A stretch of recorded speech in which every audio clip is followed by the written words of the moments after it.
Make every night a wonderful journey, no matter where you are. Here is your harbor of the soul. Good night, sweet dreams. The first story, The Vials. You come into possession of an old box. Inside are several glass vials filled with dirt, dust, and tiny bits of gravel or cement. The vials are labeled with places and dates such as Port Chicago 7/17/44, Halifax 7/6/17, and Guernica 7/17/36. A trip to the library confirms that all are dates of massive loss of life and explosion. A few days later, a package arrives with no return address. Inside is an empty vial labeled with your hometown and next week's date. The second story, Indistinguishable. It is a process which I derived empirically. All motion, either generated by or imparted to an object, obeys the same principle, he said. When your arm moves, is the motion continuous, or are there discretized ice point, however small, at which there is no in-between? The latter case, I would imagine, at some subatomic level, I offer. Indeed, he replies. In my work, I have discovered it matters not the time frame in which the motion occurs, nor the force that impels it on film. During the traditional application of the process, the movement is indistinguishable from life. Would you agree? Aside from the crudity of the animation, as has been practiced in the past, I say, that is entirely the point. Yes, you have chosen the perfect word, he says, opening the black leather bag I have been eyeing since we entered the room. Perhaps he has noticed. The stop-motion animator's work is quite crude. I have refined the processes, and refined them again, until the medium was freed of its old moorings. Yes.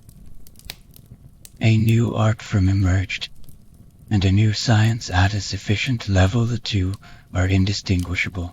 Many things seem to be. I say. He smiles at this. But enough talk. He returns as his smile is replaced with a stern air of professionalism. There is some hint of pride in his face, though, as he says, perhaps, to begin, I should introduce you to one of my assistants. He claps his hands 3 times from a shadowy corner. A misshapen clay thing the size of a man shambles jerkily across the room towards us, its skin rippling, as if plied by countless unseen fingers.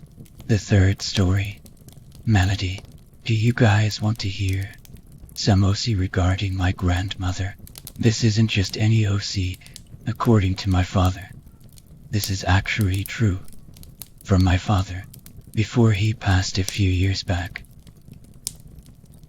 One of the few memories I have, from when I was just a baby, is my mother singing to me softly, almost in a whisper, the most beautiful, calming melody.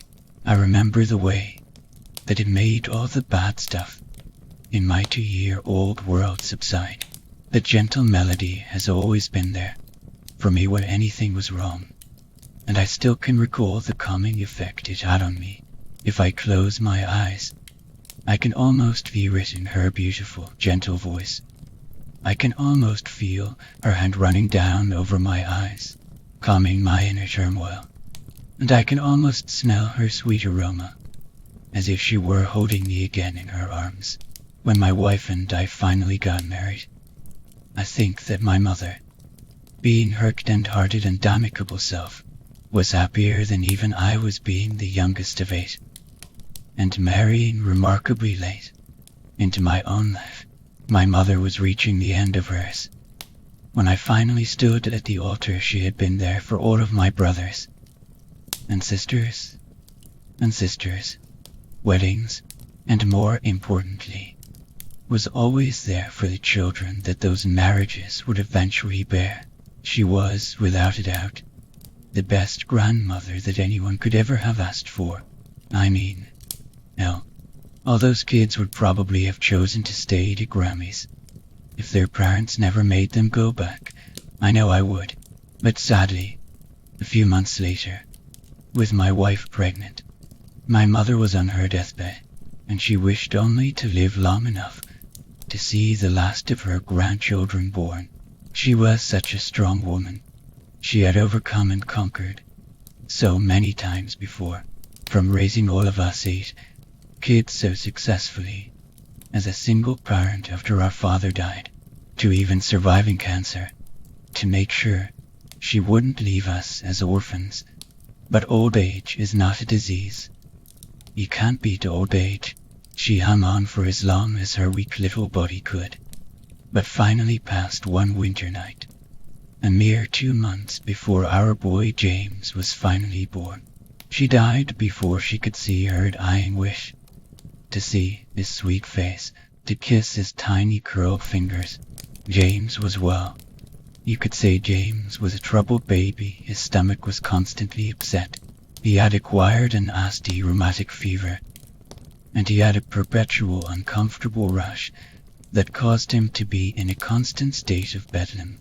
One night will go down as being the worst series of bad nights my son James included, had ever, and probably will ever experience. James's fever was going off the charts, and to make matters worse, a rainstorm was coming in so strong that the wind had managed to uproot a big elm tree outside our front yard, which had smashed our garage and the car that was inside. But it wasn't going any better inside the house either. Where the real storm was happening, James was going crazy, screaming his lungs off, hawking and thrashing my wife and I were doing everything within our power to calm the swelling fury contained in his little body, but to no avail. The 2 days passed, and not one of us 3 had gotten even a wink of sleep in the past 48 hours. I told my wife she needed to go lay down and try and get some sleep if she could, and that I would join her in a few minutes, as I was going to still try and get him to calm his raging spirit. So she left, and went to the part of the house furthest away from the commotion, where she would get the sleep that had been clawing at her eyelids for the past 20-something hours. I stayed behind and prepared for the worst. After about 20 minutes, I had gotten him to calm to some extent, but he was still in a state of pandemonium. I decided I needed to get some rest, or I might die of exhaustion. Not wanting to wake my wife, I decided to go to a different part of the house, where I could relax, if only for a few moments. So, I brought along one of those little one-way baby monitors people keep within to listen to their kid at night. I settled into a comfortable chair in our den and turned the volume down low, so I could still hear if anything drastic happened. And as I sat there, slowly drifting asleep, I was awoken by something I never expected to hear: silence.